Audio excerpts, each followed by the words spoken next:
Welcome to Trivia Clips. Today we dive into the heavy, haunting world of Alice in Chains.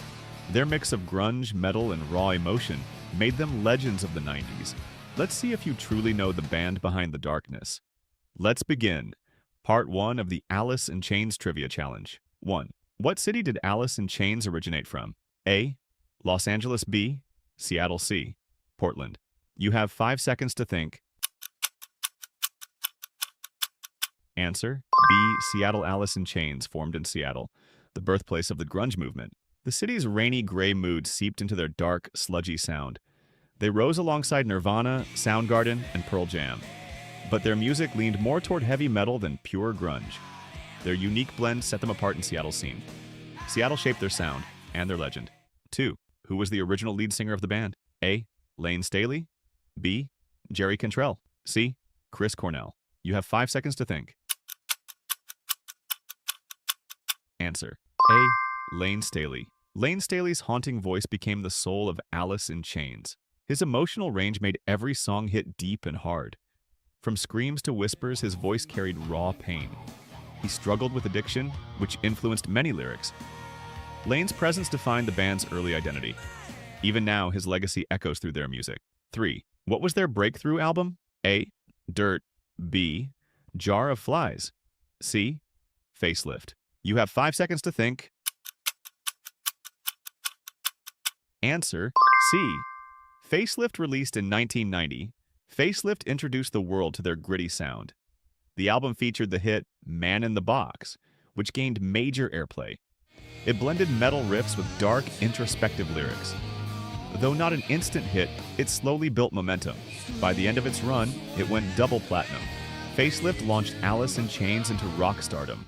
4. What song includes the lyric "Deny Your Maker"? A. Rooster. B. Man in the Box. Wood. You have 5 seconds to think. Answer: B. Man in the Box. Man in the Box became their first big hit and MTV staple. The lyric "Deny Your Maker" is a powerful cry against control. Staley's voice and Cantrell's talkbox guitar created a haunting combo. The song questions authority, religion, and internal struggle. It became a defining anthem for early 90s rebellion. Even today, it remains one of their most iconic tracks. 5. What theme is often found in their lyrics? A. War. B. Drug addiction. C. Romance. You have 5 seconds to think.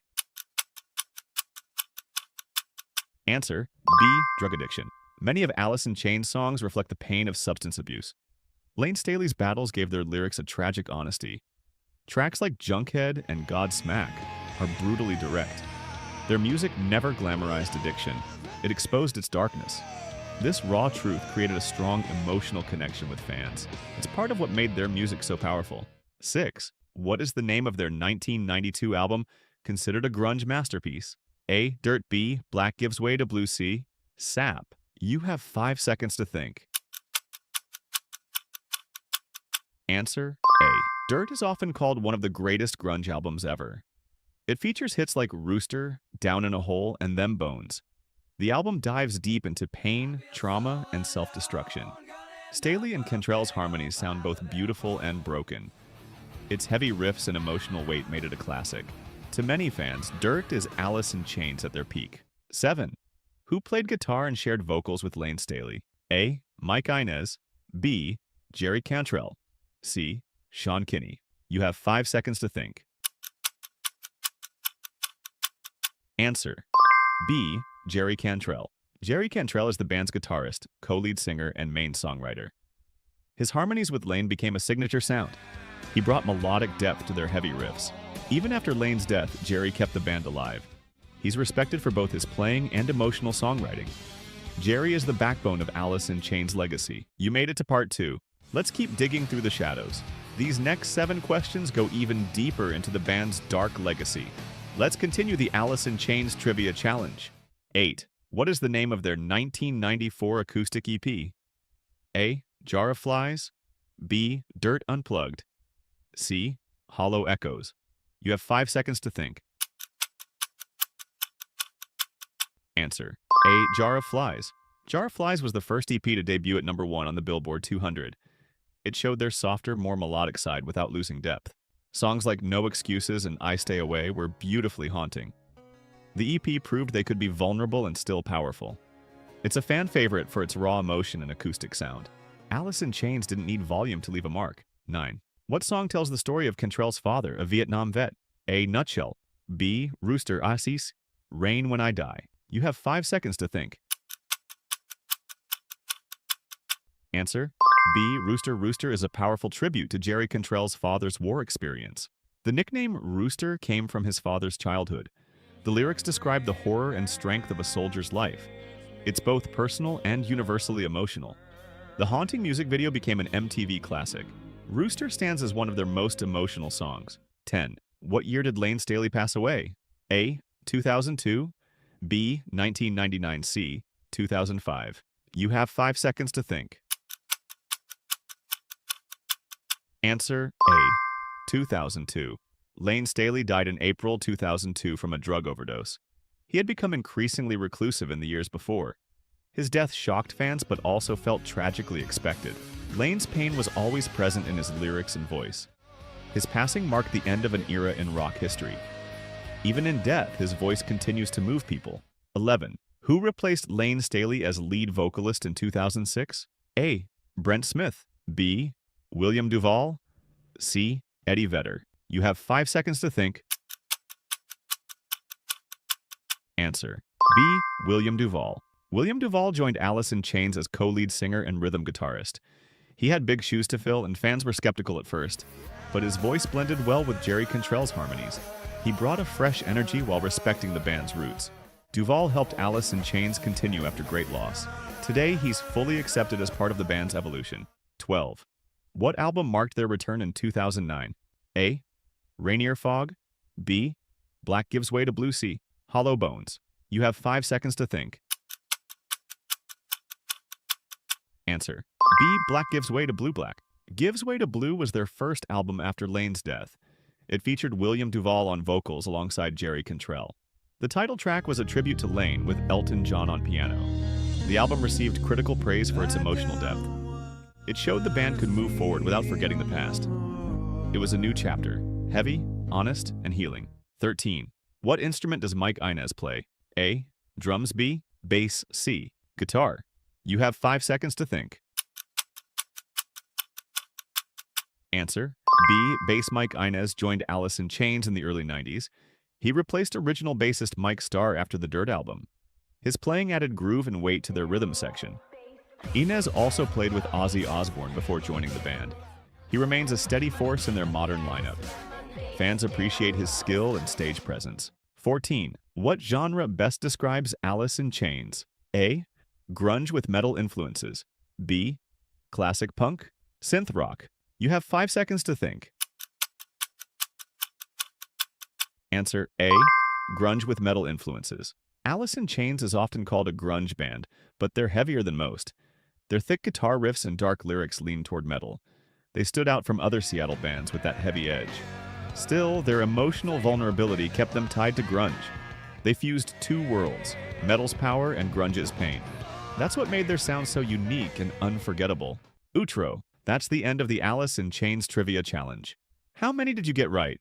Drop your score in the comments and subscribe for more dark and legendary rock trivia every week. Siouxsie and the Banshees Trivia Challenge, Part 2, Intro.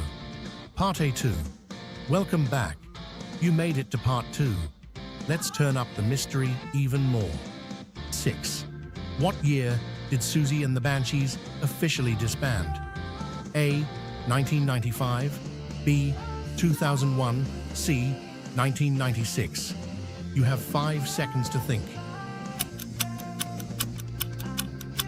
Answer C. 1996. After nearly 2 decades of pushing musical boundaries, they called it quits in 1996.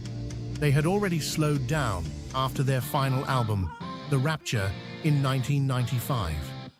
Though their peak was the 80s, their legacy stretched far beyond. Siouxsie would go on to pursue a successful solo career.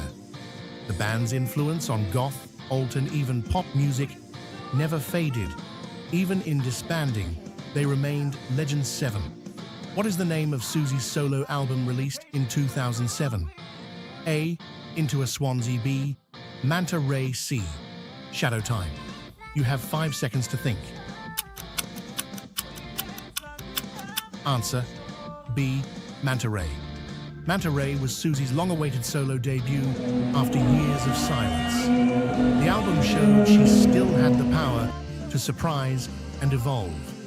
Blending glam rock, electronica, and classic goth, it felt both fresh and familiar. Her voice remained sharp, eerie, and captivating. Tracks like Into a Swan echoed with raw feminine power. It proved she was more than a band. She was a movement. 8. What song was featured in the opening credits of the movie Pee-wee's Big Adventure? A. Cities in Dust. B. Peekaboo. C. Halloween. You have 5 seconds to think. Answer A. Cities in Dust. Cities in Dust is one of their most accessible and danceable songs. It describes the volcanic destruction of Pompeii in vivid detail. The song's mix of horror and pop caught mainstream attention. It played during the quirky intro of Pee-wee's Big Adventure, surprising fans.